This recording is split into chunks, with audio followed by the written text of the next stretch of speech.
They believe that if you separate them so that they become sort of hornier and more, they desire each other more, then their sex will be more intense and then their children will be more energetic. That's what they believe. All these Greek city-states were raised with this idea that you would defend your own city-state, right? They are taken away from their parents and never see them again. This kind of image is clearly wrong.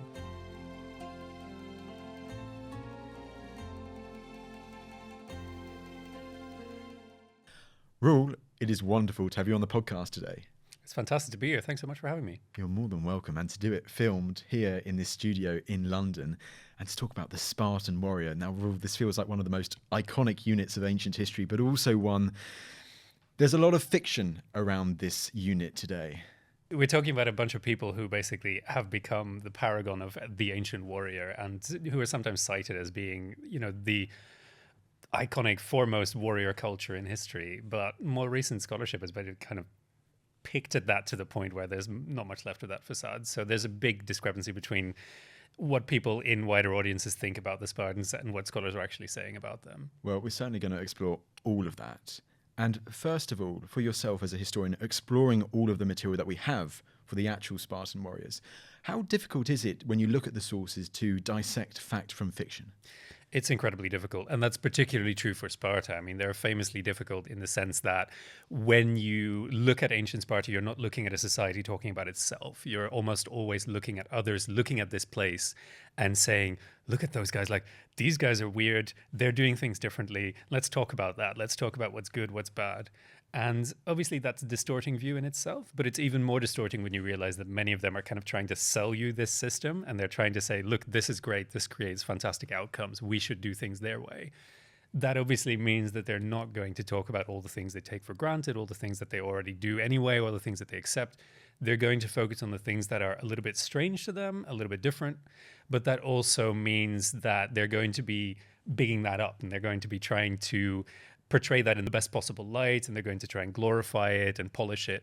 And that just means that it's very difficult to get at the core of what's actually true about that society. It's very hard to get at anything that you can say with confidence, like this is what it was.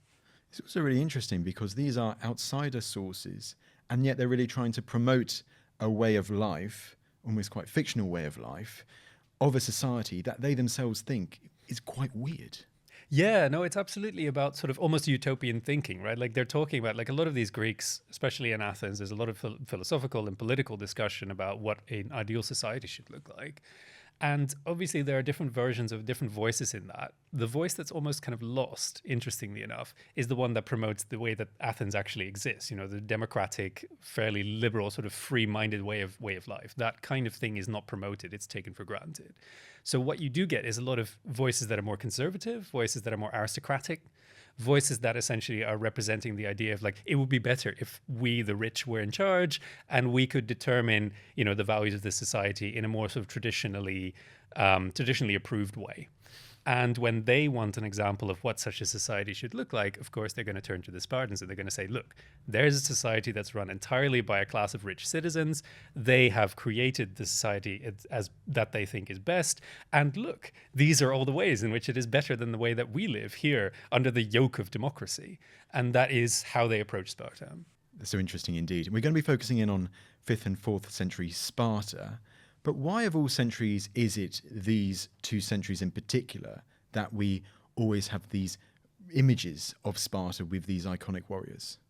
So Sparta obviously emerges from the Archaic period, so the centuries before that, as the foremost Greek state. And in the classical period, so from around the Persian Wars to Alexander, they are one of the biggest players. And they have claim, which they keep on trying to assert in more or less successful ways, to being the hegemon of the Greek world. So being the most powerful, most influential state in that whole constellation of Greek communities. And so it is in that period that they are the most prominent. It's in that period that they have the most power. But it's also that period in which their story, the myth that they propagate about themselves, becomes best established. That follows entirely from their actions during the Persian Wars. And just as Athens is promoting themselves as like the great protector of the Greeks because they fought with their ships at Salamis, the Spartans are saying that they are the great protectors of the Greeks because they fought to the death at Thermopylae and because they destroyed the Persian army at Plataea. And if we go pre-Persian Wars, so pre-5th century, do we know much about the Spartan army? Are there any great stories of the Spartans before the 5th century? Surprisingly not. I mean, this is the really interesting aspect. Like when you're talking about the Persian Wars, Herodotus, who describes these for us, obviously he lives a few generations later, and he lives in a world where Spartan military prowess is just completely accepted. Like they believe all the stories that they hear because they remember Thermopylae and because they remember Plataea, and they just like, this is what the Spartans do, right? So he's describing it as if back in that day they already had this reputation of being these glorious warriors who fight together and are just completely invincible, or at least, you know, undaunted by defeat, undaunted by any enemy, etc. The thing is, like, if you want to actually look through, pick through what he tells us of the earlier period, you can't actually find good evidence of any of this. He says very offhandedly in one sentence that they managed to suppress the entire Peloponnese. How they did that is difficult to find, but we do find that all of these different states in their own backyard, the Peloponnese, in their own region, were able to resist them, sometimes successfully. We're able to band together. We're not afraid to band together and try to resist them. And there are very few episodes where we actually have some detail where we can see this Persian army at work, where we can see what they're actually doing. And when we do, they don't always actually succeed. They often end up being evenly matched or even defeated by their enemies. And I've got in one case, and because it just sounds such an awesome name, this Battle of the Champions. What exactly is this? Yeah, the Battle of the Champions is one of those episodes. So around the middle of the 540s, we don't know exactly when because chronology in this period is very fuzzy. Herodotus wasn't able to reconstruct this accurately. But around that time, they have a big war with Argos, who is the other biggest player in the Peloponnese. They're fighting over a borderland between them. And basically, they're fighting for control, but they know that this is going to be a big bloody battle. So instead of having that battle, they decide, uniquely in Greek history, this never happened before or since, to send 300 of their best warriors out into battle against 300 of the best Argives, and to have this sort of mass duel that way, and to try and decide it. Now, obviously, if you believe what we are now told about the Spartans, this should be an absolute cakewalk for them, right? The Spartans are obviously better warriors, and therefore they're just going to trounce these Argives, and that'll be it. But the way Herodotus describes it, actually, it ends with more or less even outcome. At the very end of that, everyone dies, and 2 Argives are left alive and 1 Spartan. So apparently, one-on-one, you know, Spartan against Argive in this period, they're more or less evenly matched. The thing is, at that point, the Argives say, well, there's 2 of us and there's 1 of you. So they just go home to Argos and say, look, we won. At which point the Spartan looks around him and sees that he's the only one left on the battlefield and says, well, that means I won. So he goes home to Sparta and says he won. At which point, obviously, the 2 armies decide, okay, well, neither of us are accepting this outcome. So there was a big battle anyway. The whole experiment to try and limit the fight to this like narrow mass duel completely fails, right? This doesn't work because ultimately the outcome is still disputed and they decide to have their all-out fight. But it's also one of those moments when you can actually see the Spartan and the Argive army being apparently pretty evenly matched until they can bring their full numbers to bear, at which point the Spartans actually do win and take this land for themselves and cause a great humiliation to the Argives. I mean, look at that. Sparta versus Argos, one of those great rivals of antiquity on the Greek mainland, isn't it? Yeah, it isn't over. You know, this thing goes on for centuries. Oh, absolutely, it does, doesn't it? Well, let's explore the education of one of these Spartan warriors, particularly when we get to the 5th and 4th centuries BC. Roel, when did training or their education begin for a full Spartiate citizen? Right, so there's obviously lots of we talk about the Spartan education, right? And we would like to say that we know a lot about this, but actually it's really difficult to pin this down. We have a very good source from the 4th century that describes it, and we have a lot of faith in that account because that is a person who sent his own sons through this education system. So he would have seen it firsthand to some extent, or at least heard very close. This is Xenophon, is this? This is Xenophon. And then we have a much later account by Plutarch, who's writing in the 2nd century AD. So we're talking about, 400 or 500 years later. Those are the 2 accounts that we have of it. When we try to talk about the Spartan education further back, like in the 5th century, let alone before the Persian Wars, we're quite in the dark. We have indications that, for instance, there was an education system that Leonidas went through. So you have something that is there, but we don't know if it quite had the same shape as it did later on. But when we're talking about the 4th century, so we have this good account, we have Xenophon's account. And then when you dig into that, you realize that actually this isn't maybe what you have been told about the education. It does start at 7, which is the common account, right? They're taken away from their homes at 7 and they're brought into this, into this common mess where they have to, or this common barracks where they have to, live out their formative years. It does start at 7. But initially, it doesn't seem to have much to it. They're just kind of gathered in these bands, these herds, as they're called, of boys under a supervisor. But there's not much specifically about what they do. They just kind of hang around, and they're taught. They're trained in the morality that a Spartan is supposed to have. So they're basically being taught what to do and how to think and how to speak. But there doesn't seem to be any kind of element of training to that. This is indoctrination. This is education more than it is training. And throughout that period, as far as we can tell from these anecdotes, they do still go home as well. They do spend some of their time with their parents at home. They have to learn certain things from their parents, like reading and writing. There are certain things that seem to be entirely sort of antithetical to this idea that they are taken away from their parents and never see them again. This kind of image is clearly wrong. But also there are stories, for instance, like, when a Spartan boy is punished in public by a supervisor or by a random citizen and he goes home and complains about it, it's the duty of the father to punish him again. And from that anecdote, which is obviously, beautiful demonstration of the sort of collective mindset that they're supposed to represent, this sort of unity of values. But it also shows that these kids go home. They talk to their parents about what happened to them during the day. So you really have to picture them as going to school and then coming back at the end of the day. So this kind of image that they're off to the barracks and never seen again, or even sent into the wilds, this is completely exaggerated.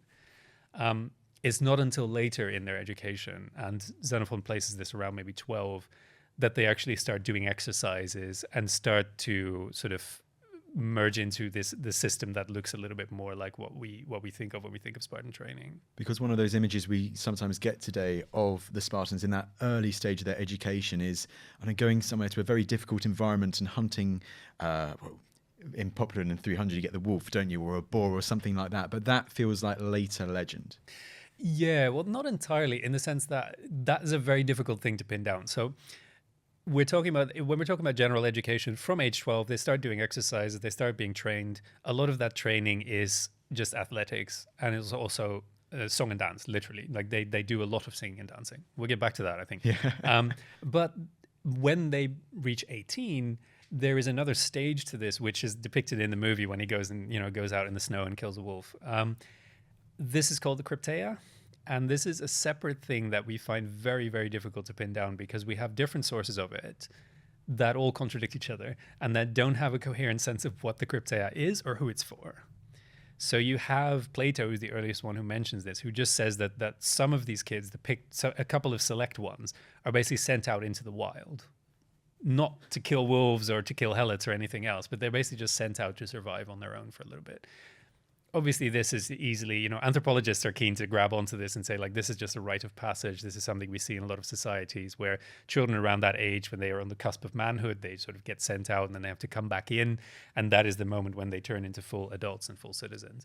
But later sources talk about this as either a sort of like informal form, like state terrorism, like they're supposed to go and hunt and kill helots, so they're enslaved underclass to keep them on their toes.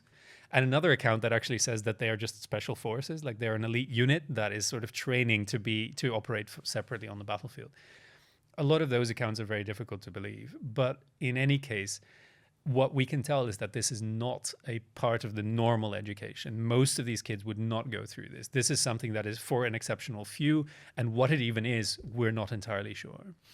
So for the normal education, how much of a military bent really was there for this early stage in Spartan education? I'm tempted to say none. Fundamentally, what we don't hear of in any account of Spartan upbringing is weapons training, for instance. That isn't a factor.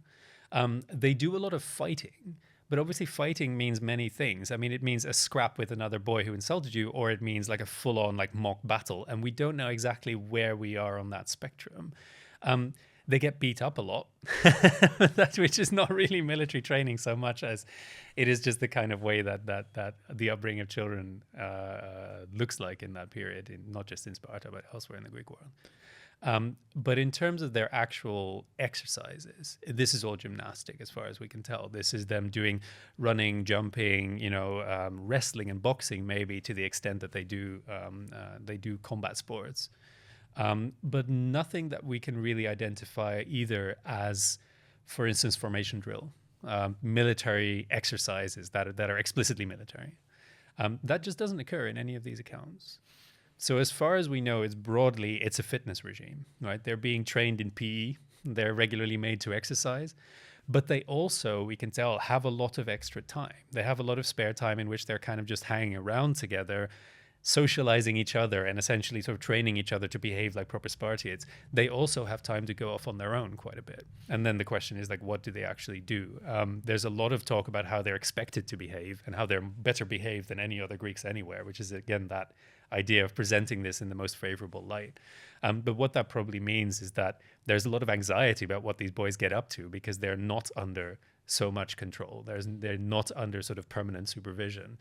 And so there's a question of how do we make that into something that actually turns them into the kind of people we want them to be? Is there any focus from what you're saying there, therefore, maybe not weapons training, but is there mental resilience? They want to build that up very much from a young age with these Spartans.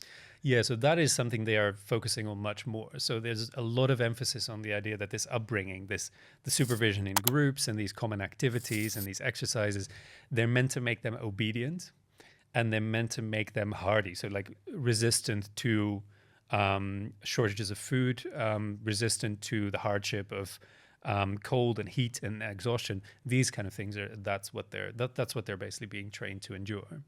So there's a lot of the kind of things that are being focused on, like they're not being given a lot of clothing, right? They're only wearing the same outfit throughout all seasons. So in summer, it's very hot. They have to wear the cloak. In winter, it's very cold. They have to wear just one cloak, still the same cloak.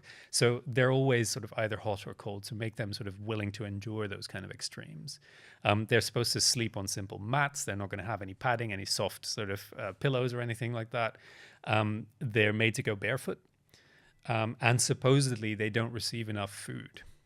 Now that's kind of a contested one because on the one hand, there's a sort of well-attested sort of instances of cadets, for instance, and there's a great scholar, Helen Roche, who has studied the comparison between the Spartan upbringing and, for instance, the upbringing of Prussian cadets in the 18th and 19th centuries. And she explains how this is a feature of their education as well, is that they're not given enough food because that means that they're encouraged to steal, which is then going to train their cunning and train their subterfuge. But it also means that if they fail at being good at stealing, if they're caught, then they can be brutally punished. So it's a way of trying to condition a certain way of a certain attitude, a certain kind of behavior. And it also bonds them together because they're obviously going to try and help each other supplement their diet. So on the one hand, that seems perfectly plausible. They're not given enough rations and they're encouraged to steal to make up for it, which then sort of trains them into a certain way of thinking about how to provide for themselves. On the other hand, we have really nice stories of all the nice things that they would bring to their meal. So, it's kind of like a potluck, like all of these sort of elite meals in the Greek world. You can bring your own food to supplement the kind of stuff that's already there. So while their rations are not very luxurious, they can bring more food, presumably from home. Like this is just something that they can bring along, and then it gets handed out by the leader of their pack. And some of them are excluded from it, and others are given it. So there's clearly a way to kind of get around this idea that they can't get enough food. And the other thing, obviously, is the factor that these are all rich kids, right? All Spartan citizens all Spartiates are leisure class. So these are all, the children of estate owners whose own leisure, as you see later on in Spartan life, their own form of training is to hunt.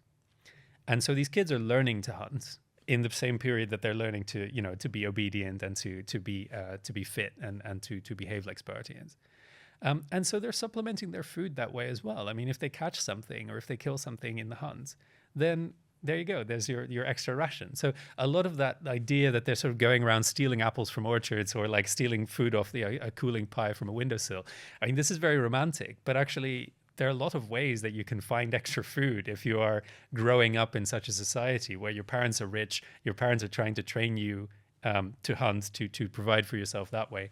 And obviously where a lot of people are living entirely to support your livelihood. And it's interesting how you mentioned how they would be in this group of people their same age. And as you say, they are bringing stuff to the table so that they can all eat at times if, as you say, they didn't actually have enough. So they're encouraged to do these various different ways of acquiring food. Well, following this early stage of a Spartan's education, it's the agoge, if I'm correct? Well, yeah. So it's known as the agoge from later sources. Right. The interesting thing is that in the classical period, the period we're talking about, that word isn't used. Interesting. It's a Hellenistic word that gets used for all education systems from the sort of from the 3rd century onward. In this period, it's just called paideia. The paideia. And this is kind of another factor that's it's important to stress this when you're talking about the agoge and people are like the Spartan agoge, the agoge. You know, they like to know that they know this word. It's just a word for an education system. There's nothing special about it. Like as a term, it's not a unique term. It's not just used for Spartans.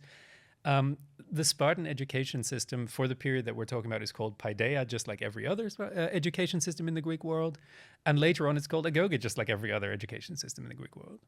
And in fact, the agoge, as we know it from later sources, wasn't designed by a Spartan. It was designed when it was reintroduced in the 3rd century by someone who was brought in from the outside, a philosopher who was engaged by the kings of Sparta to say, look, our education system has deteriorated. Can you help bring us back to our old standard? And so he reformed the education system, brought it back. And it's from that point that it starts to be called the agoge, because presumably it's modeled on other education systems that exist in the Hellenistic Greek world. So yes, it's called the agoge in sort of the popular imagination and in some sources, but not because the agoge is some kind of special label. It's like others have education, but they have the agoge. It's actually just, that's what you call it. It's school. Right, I stand corrected. My knowledge of Sparta is increasing every moment as we talk through this rule. Well, when they've passed this first stage of the paideia of Spartan education, where do these Spartan boys or adolescent young men, where do they go next? So when they're 18, they grow up, they become adults, right? And this is true in Sparta, it's true in every Greek state, which means that if you're an Athenian, that's the time when you get enrolled, and that's the time when you become liable for military service. And that's also true in Sparta. So basically they're enrolled as adult citizens. We don't think there's necessarily as much of a written record as there is in other places, but they become sort of known as adults. And it's at that stage that things become a bit blurry. Like we're not exactly sure what happens between the period when they turn 18 and when they're 20, at which point they become eligible for various other things. Like that's when they become eligible to serve in the field army, for instance. They never really send out men who are only 18, 19. And also when they become eligible to serve in the hippes, so the royal guard. So there's a period in between when some are being sent out on the crypteia, which we mentioned before. So some of these kids are being taken out and sent out into the wild, maybe, to go and either fend for themselves or to enforce state tyranny. And others are essentially just in a final stage of their upbringing. It's possible that we should situate military training in this period, but we're not really sure. There's not much explicit testimony to that effect. So maybe this is the time when they're finally training to do, for instance, formation drill. There's no indication that they would have done weapons training because Spartans just don't do that. That's just not a factor in Spartan life. But maybe this is when they get together and start to learn how to operate, in a body. But the thing is, the kind of formation drill that we know the Spartans had is described in some detail by Xenophon, which is really, really helpful. Modern people who have experimented with this, they said you can learn this in half an hour. So if he says, this is something the Spartans are really good at and other Greeks aren't doing it, now I'm sure this is something the Spartans did that made them stand out because it's at least more than other Greeks were doing. But that doesn't mean it takes 2 years to learn it. And so the question is, were they actually spending a lot of time doing this? Or were they just continuing the old exercise regime where they have daily gymnastics, daily athletic exercises? But this kind of formation drill, they're only really taught it when they are drafted, when they're sent on campaign, basically when the ban is called. Because I guess one of the big questions was all of this preparation so that these Spartans then become part of a professional army, that they become professional soldiers? You're laughing when I yeah, people use that word a lot. In fact, scholars use that word. They call them soldiers or professional soldiers, and you see these kind of pop culture descriptions of the Spartans like the only professional forces in the. This is not a professional army, and you really have to be as explicit as possible. This is a militia. These are citizens who are called up only at need. There is no Spartan army that exists in Spartan society unless it is called to war. So just like all the other Greek states, they all have this militia system. They all have a system in which citizens, adult male citizens, form the army when there is a military crisis, when there is a military situation that requires troops. No Greek state has a standing military except in very small ways, so very small standing forces that they might may or may not operate. The Spartans don't even have those. They just have their militia. The whole system of their society is built around the idea that it is every citizen's duty to fight for their city, fight for their community, and therefore you don't need a professional army. You don't need to pay someone to fight for you on your behalf. You don't need to have a small selection of people whose job it is to serve as your soldiers in war, because you all do it. That is your duty as citizens. And so they don't have an army. You know, when you grow up and you go around the Spartan city or the Spartan countryside, there is no army, right? There is nothing you can point to and say that's the military, that's the barracks, or that's the the military school or the academy or whatever. That doesn't exist. There are these tent groups where people eat, but they are citizens. They're citizens together, just like they are in other Greek states, having their drinking parties, having their dinner parties. And then nothing else that you can point to and say, that's the Spartan army. So these are just civic militias that have been indoctrinated to believe that it is their duty, their obligation to fight for their state, and no one else will do it. And that's how you form an effective army in the Greek world. Yeah, but surely that alone doesn't make them better soldiers than other Greek city-states, right? I mean, the Athenians would have a similar thought cycle, like some would take up the oar with the navy, or they pick up the spear and the shield to fight. They similarly, all these Greek city-states were raised with this idea that you would defend your own city-state, right? Yeah, so who said they were better soldiers? I mean, this is... No, but the thing that is distinct about them is because they're an oligarchy who consists entirely of a leisure class, right? So in Athens, you have everybody's a citizen, everybody has equal citizen rights if you're an adult male who was born an Athenian citizen. That means that some people fight in the cavalry because they are very rich and they can afford a horse. Other people fight as hoplites, and a lot of people can't afford even that, so they fight as light armed troops or they fight in the navy. In Sparta, everybody's a leisure class citizen, which means everybody has the money to afford to fight however they want, but also everybody has the time to prepare for that fight. In Athens, obviously, everybody who gets called up, many of them will have, busy day jobs and otherwise they can't eat. In Sparta, they have people to do that for them. So their entire citizen class is free to prepare for war. Obviously, we exaggerate that. We are inclined to exaggerate that and say that makes them, that means they spend all of their time drilling and fighting and being like, and this is like what the movies portray, this idea that the Spartans are doing nothing but preparing for war. And some ancient sources actually say this. But in practice, when you try to pin that down, what they're actually doing is they're exercising, right? They're doing athletic exercises. And so in that sense, they are fitter, right? They're going to be at least more uniformly fit to go on campaign. And this constant focus on deprivation, this idea that they can't get enough food or that they can't get enough sleep or that they have to deal with cold and heat, these are the kind of things that in the Greek mind prepare you for war. Being able and willing to go through things like night marches or going without sleep or fighting without food or, these kind of things. So that's what makes them perhaps more willing, more prepared, better prepared to endure what it is to go on campaign. But otherwise, they don't have any special preparation for this except that formation drill, which they've accustomed themselves to by the late 5th century. And if these Spartan citizens ruled, they have enough money to fight either as cavalry as infantry, but was there a particular type of unit that the Spartans preferred that their Spartan citizens fought as? Yeah, so all Spartan citizens fight as hoplites. Interesting, right. Which is actually kind of a question why. Because in a lot of other states where, the ruling class is rich landowners, that's what it's true in Sparta. It's also true in places like Thessaly or, for instance, in some Sicilian cities. Those people tend to fight as cavalry because that is the best way to display your wealth is to ride a horse, because horses are incredibly expensive to Macedonians keep and too. maintain. The Macedonians, there you go. So you have lots of different peoples in and around the Greek world whose way of establishing their status and political and cultural dominance is by fighting as cavalry. And that is also tactically extremely effective.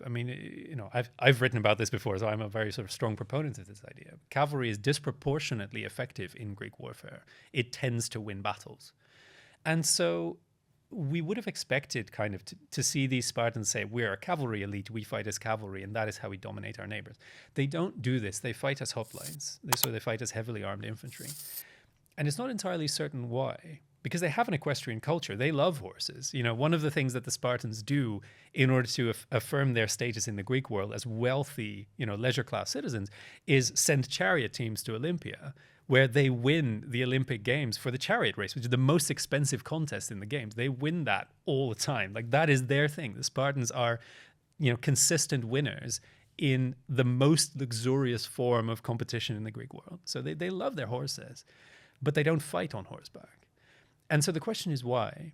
And one way certainly is the idea that, their neighbors don't necessarily fight as cavalry. And so to some extent, they have to kind of adapt to their own tactical environment. But another aspect of it is perhaps that even though they're all leisure class citizens, they actually have to deal with quite a lot of inequality within their society. They're covering that up. They're pretending to outward facing is that they're all equals. They call themselves the similars, the homoioi. But actually, there's a lot of inequality within them. Some of them are very rich and getting richer all the time. Others are on the brink of losing their citizenship because they can't make the property threshold, right? They can't, make their contributions to the mess halls, which you need in order to be a Spartan citizen. And then, of course, below that, because there are so few Spartiates, they rely on other people to flesh out their military formations. A lot of those people obviously can't afford to fight in the way that they might. And so in order to form a unified bloc, in order to present themselves as people who are all the same and who fight the same and who fight under the same structure and display the same level of obedience and courage, they fight as they have to set that bar a bit lower. They can't set the bar at cavalry sirs. They have to set it a bit lower. So they fight as hoplites. The other aspect to that, of course, is when you double down on reputation for military bravery, which they do after the Persian Wars, when they say, oh, Thermopylae, which is actually, a disaster. They tend to spin this into, oh, this is a great achievement. Actually, we were very brave here. We are exemplifying our morality. That morality is better portrayed by fighting as a hoplite, because cavalry fights tentatively. It can charge in for close combat, but most of the time it sort of uses javelins, fights from a distance, wheels away from a fight it can't win. Whereas if you want to prove that your whole morality is built around standing and fighting, standing in a phalanx and fighting in a battle line as hoplites is the way to do that. And that's true in Sparta, it's true in Athens, true elsewhere. The narrative, the rhetoric of courage is associated with hoplites, because a cavalryman can always get out of a sticky situation, but a hoplite has to stand and fight. We'll definitely explore the phalanx a bit more, but before we get there, Roel, you did mention how the Spartans not wanting almost to look the same as hoplites. If we talk briefly about their equipment as these heavily armed infantrymen, did they have standardized equipment? Can you imagine a row of Spartans, famously with that iconic lambda on their shield? Is that myth or is that truth? Can we imagine them all being quite standardized in how they looked? Yeah, it's a difficult question, actually, because the evidence is so bad. I mean, this is something that obviously gets picked up a lot in pop culture, that they all look the same. They all have these lambda shields, so the shields with the big L on it for Lacedaemon, which is the region, or the polis. There is evidence for that, but it's literally the some evidence for the lambda shield is a fragment of a lost comedy. So it's a single sentence that's making fun of the Athenian general Cleon, which says that Cleon ran away when he saw the lambdas gleaming. Probably bronze shields with a lambda on them, but that's essentially it. That's the sum total of it. So there's no other reference to these lambda shields anywhere in Greek literature or in Greek archaeology. There's no sign of this. What we do have is a couple of descriptions of what the Spartans looked like in battle, which do emphasize their uniformity and do emphasize their ferocious look. They seem to have had bronze polished shields. So you have these big round shields, right, which hoplites carried into battle, which could be faced with anything. You could put your own blazon on it. The Spartans seem to have been required to keep that as a bronze facing, first of all. So they were covered in bronze rather than doing it on the cheap. And then to have that polished so that it would shine, so that it would look as intimidating as possible, sort of flashing in the sun. And then they would wear these red tunics, which I've already mentioned, or these red cloaks. I mean, we don't exactly sure what the phoinike is. It's the red one. Literally, that is what the name means, or the purple one. It could be a tunic, it could be a cloak, but either way, they're all wearing that, which means that they look, as Xenophon describes it on one occasion, as a single mass of bronze and scarlet. Basically, the idea that they look uniform, whereas other Greeks obviously can put whatever they want on their shields and they can wear whatever they want into battle. So the Spartans do have this sense of uniformity, which is kind of unique to them, although others also adopt uniform shield blazons, for instance, eventually. And others also adopt maybe red cloaks or red tunics because it's just one of the colors that the Greeks thought was like particularly manly. So it's not necessarily something that others can't do too. It's just that something the Spartans are famous for by the 4th century. But I have to stress that because earlier on we have the earliest evidence for these things, for either the red cloak or the lambda shield, is the late 5th century, during the time of the Peloponnesian War. During earlier times, we have no evidence of this. We have no references to it. We have no indication that the Persians or the Spartans in the time of the Persian Wars, for instance, were in any sense uniformly equipped. Nothing like that.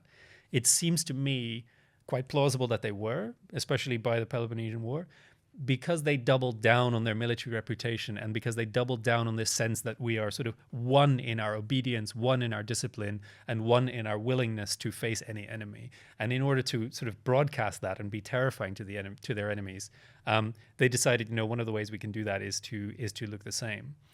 But another aspect of that, which I think is really important to bear in mind, is, again, the Spartans, as their population declined, really relied on others to kind of fill out their phalanx. So they were relying also on these perioikoi, these non-citizen freeborn Lacedaemonians, and also on freed helots to fill out their battle line. And so if you dress them all up uniformly, you can't tell which is which. And that's a really important part for, intimidating your enemies, is making them believe that all the thousands they're facing are all these Spartan citizens, Spartiates, when in fact a lot of them are not. This idea of a mixed phalanx is really interesting because at the end of Alexander the Great's reign, when he's running low on his Macedonian troops, he employs some Persian troops and other troops, and he puts them further back in his phalanx. So you always have the front row of Macedonians looking the same with their long pikes, and then you have Persians with spears and javelins behind them in this mixed phalanx. It doesn't seem to have lasted very long.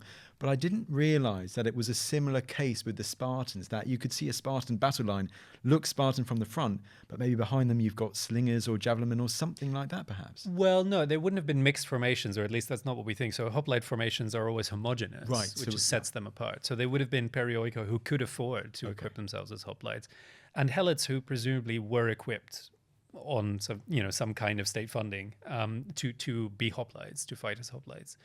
Although we don't actually know how that worked, and we don't actually ever see that happening, we have to assume that those helots would have been equipped by the state. But the majority of the men in the phalanx would have been the perioikoi, and also increasingly over this period, what's called hypomeones, which sounds like what mayonnaise? Hypomeones. Yes. So they put mayonnaise on their phalanx. These are called inferiors, and the most likely explanation for that name, it's not glossed in the sources, is that these are the Spartiates who have lost their citizenship status because they couldn't afford to be Spartiates anymore. They couldn't afford their mess dues. So they lose their citizen rights. But of course, they still have to fight. And some of the motivation to fight is to hopefully maybe regain some of their reputation. But increasingly, these phalanxes, they have a very small sliver of Spartiates, largely in front because they would be the officers, behind which would be a mass of perioikoi and hypomeones, so these inferiors, who are ex-Spartiates, essentially, who would have been trained in this system, maybe their ancestors were trained in this system, but who themselves no longer take part in it. And obviously, you kind of want to obscure the difference. You kind of want to make them look all like they're all the same, so that you're going to be terrified thinking you have to plow through all these Spartiates, and it's going to be really hard because they famously don't give up. But when in fact, most of those guys are basically just, other inhabitants of the Spartan territory. Hypomeones, I love that name. Well, keeping on a bit longer on the armor of one of these Spartan warriors, if we talk a bit more about the shield, how important really was the shield to a Spartan? Because you have those famous sayings, come back with your shield or upon it. Yeah, the shield was very important, but it's important to sort of recognize that this is not just for Spartans, but for all Greek hoplites. I mean, the idea, and this gets stressed sometimes in the sources, is that when you're forming a battle line, your shield is one of the sort of bricks in the wall, so to speak, and there's sometimes literally covers the man on your side. Some people interpret this as like it overlaps with the man on your left, so he's also hiding behind your shield. So if you drop it, you create a gap. I think more plausible is simply the fact that this is supposed to be an unbroken line. Any sign of disorder can cause panic because they're very afraid that they fall into disorder and become easy pickings. So if they see any kind of sense of disorder, they will panic. And so they want to make sure that shield line remains unbroken. So the shield is very important.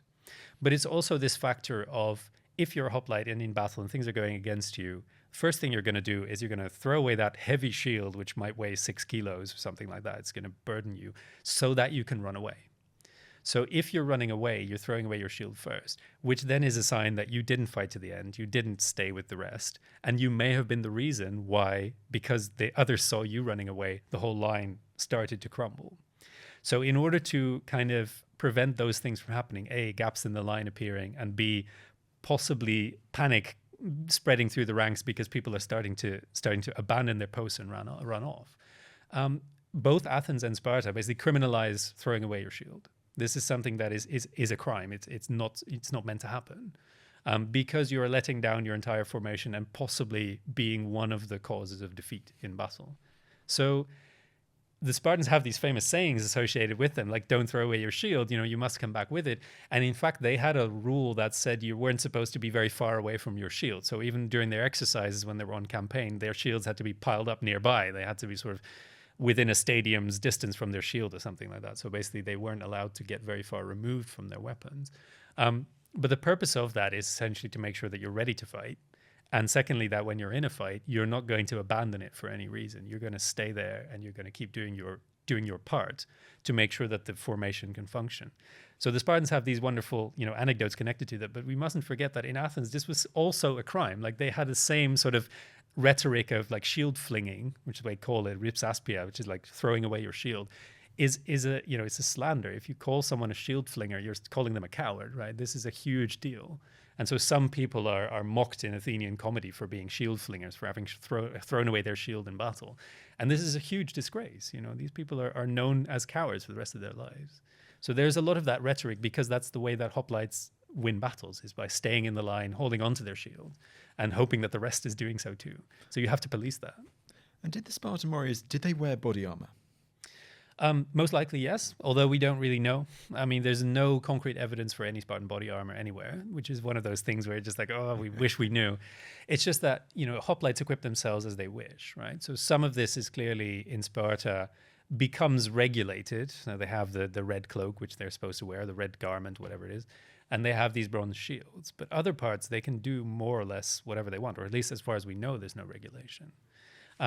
So they would have worn helmets, which increasingly we think are very simple pilos, so these conical bronze helmets. And they may have worn body armor if they wanted it, which could have been sort of the full metal cuirass that you get in the archaic period, but increasingly would have been these tube and yoke cuirass, so these things you see in art a lot of the time, which are basically made out of something more pliable, which is likely to be layered quilted linen. But this is the kind of armor that, if you wanted to, if you could afford it, obviously no one's going to stop you wearing it.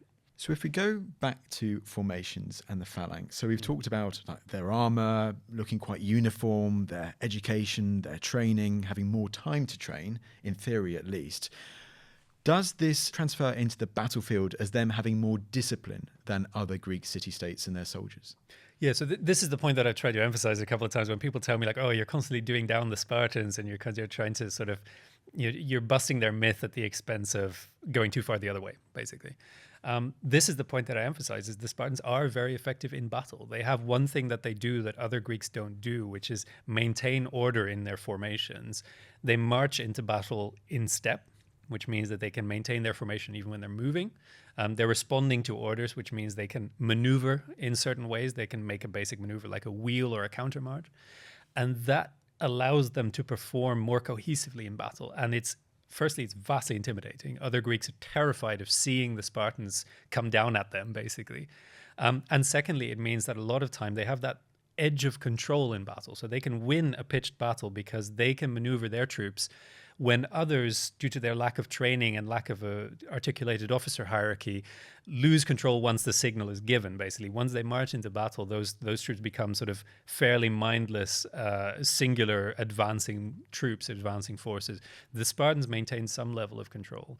And this gives them an edge. I mean, for a long period, they're unbeaten in pitched battle, and you can point fairly precisely to the fact that this level of control is letting them win, where other Greeks might have already sort of, either it would have been a coin toss, basically, like you encounter another force and you have to see who wins. It comes down to chance, more or less, or would have just broken in panic and run away, which happens very often in hoplite battles. The Spartans do have a greater level of discipline, which comes into play in these big orchestrated pitched battles where they have a definite edge over other Greeks. And is this thanks partly, because you mentioned it in passing there, due to the command structure of Spartan armies? Was that also a bit better than other Greek city-states? Yeah, so this is the one thing that lets them do this. Is, I mean, on the one hand, you could talk about formation drill, but as I said, we don't really have any evidence of it, and we must suppose that it's actually quite simple and easy to learn, which actually Xenophon keeps stressing. Like, this is easy to learn. You can pick this up. Anyone can do this. He clearly wants other people to do the same because he thinks there should be no obstruction to this. So it's not like you need to have gone through the agoge or through the paideia to learn this. It's something that anyone can do, according to him. But what you need in order to do that is to make sure that you have a front rank of soldiers who know what they're doing. And that front rank in the Spartan army is these officers. So they have a more articulated officer hierarchy where instead of having a single commander with a couple of underlings who each command like a large chunk of men, like in Athens, the lowest ranking officer is the lokagos, who commands several hundred men. So how are you going to operate that block? How are you going to make those troops follow orders? They can't even hear you when you're shouting. You know, some of them will be too far away. The Spartans break that down further. So below that level, they have another level, the Pentecostias, and below that, they have the Enomotarch. These are like levels of unit subdivision, with their own officer, which allows them to pass down orders quickly.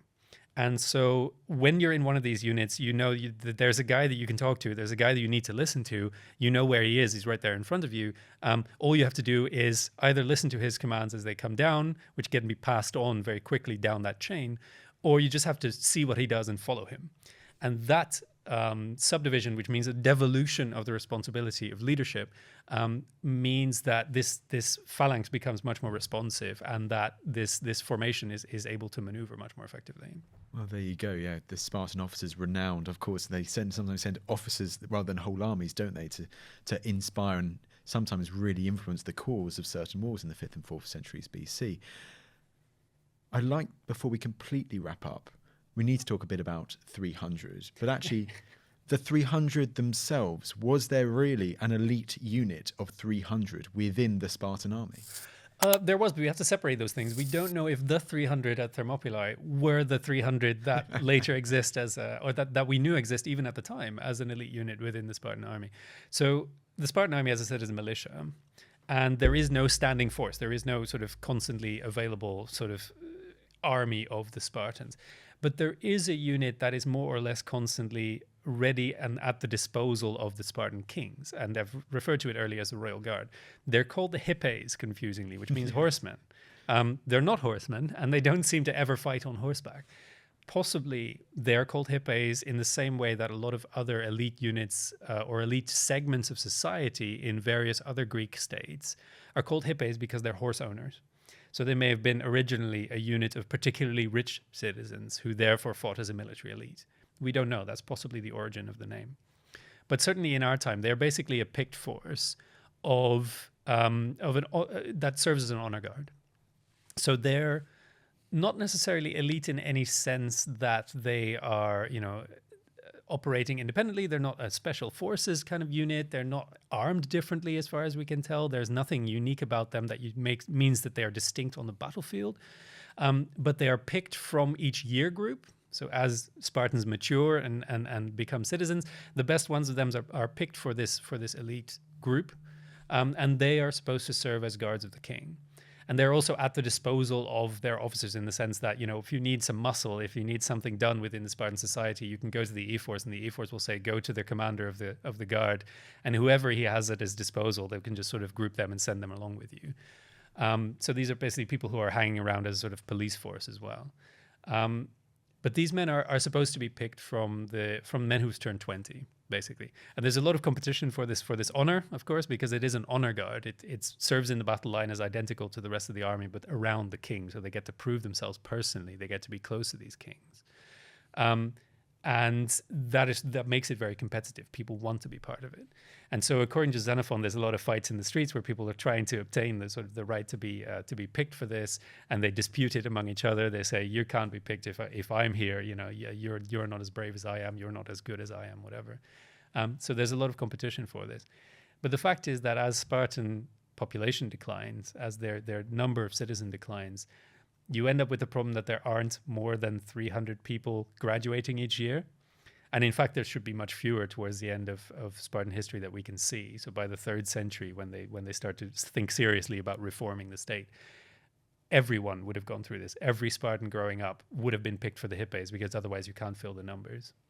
So it stops being kind of a picked unit of that is honored for its prowess, but rather becomes a unit of just, a rite of passage, essentially, a unit of the 20 to 30-year-olds within the Spartan militia.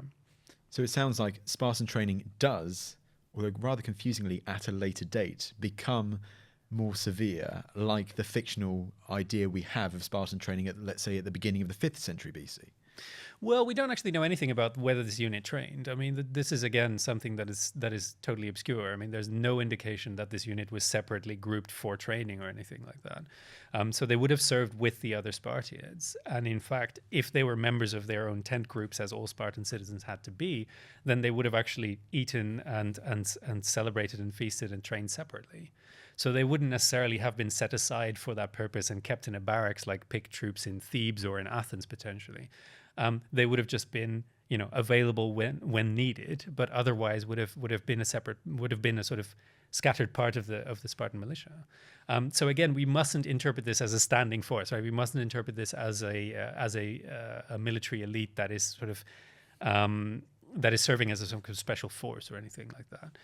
You have to interpret this as just a section of the militia that behaves as an honor guard in battle, so that is grouped around the king. And on one memorable occasion, chaperones Themistocles, the Athenian general, when he's on his way home. So this is considered one of the greatest honors that the Spartans can bestow, is that he is accompanied by the royal guard in honor of his leadership at Salamis.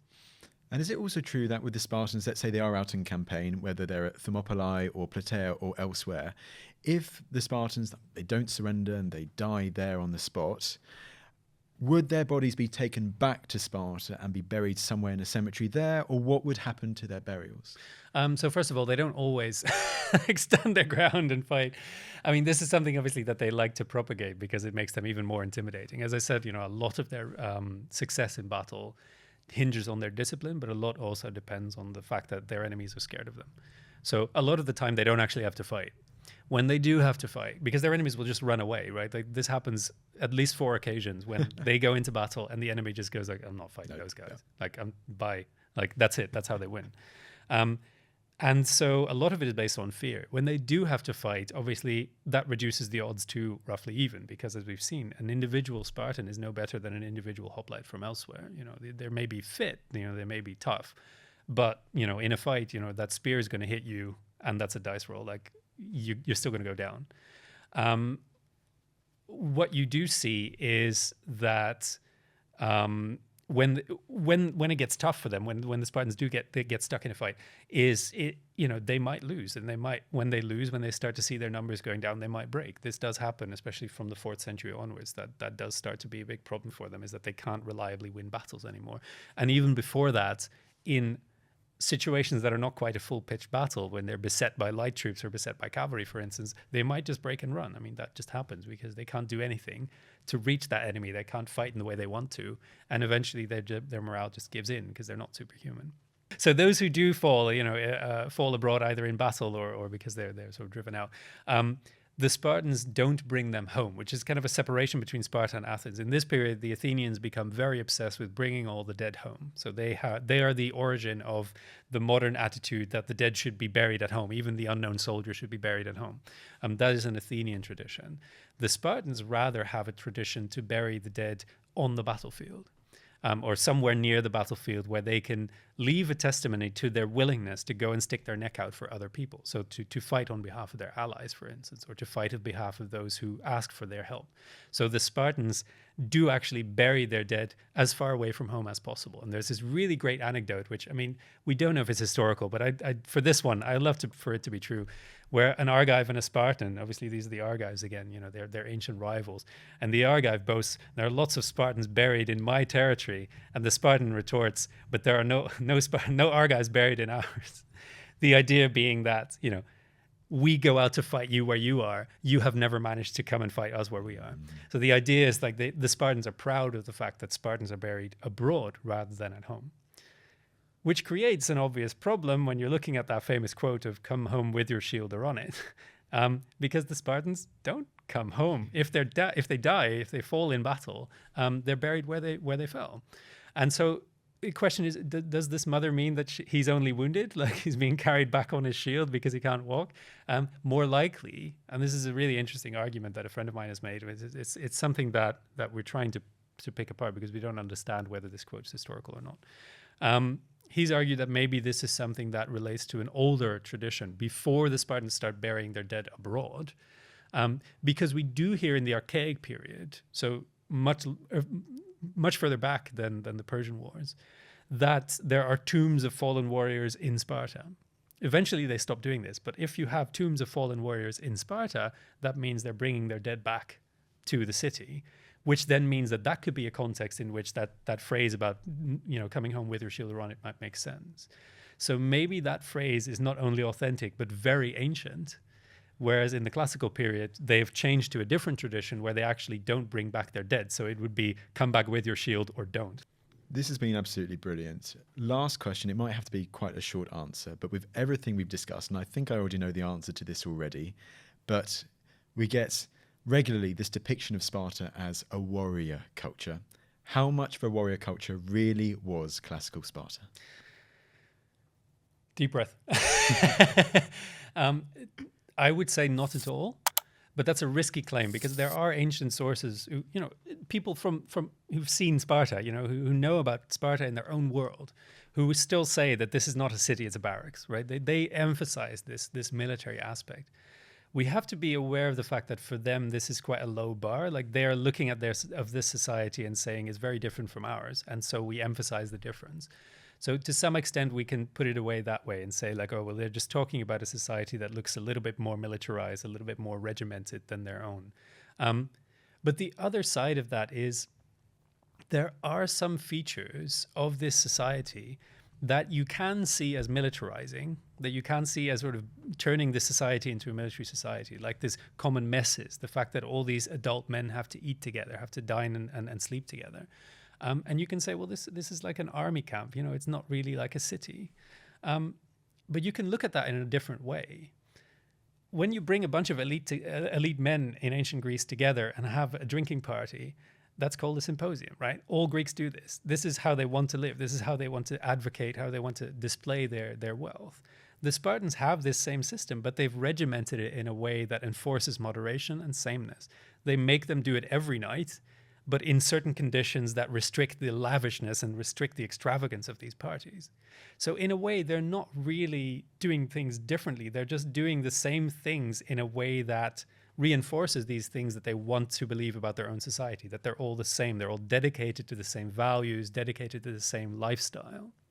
So you can look at the kind of Spartan practices that other Greeks think is like, well, it's a bit grim, it's a bit harsh, and turn it into something that's just like, well, no, it's just Spartans trying to reinforce the way that they want their citizens to behave without necessarily having a military purpose in mind. Like these mess halls, they're so much emphasis in the sources on their moral conditioning. These mess halls are about people getting together and singing the songs that advocate their values and telling the stories that evaluate what they think is good and bad.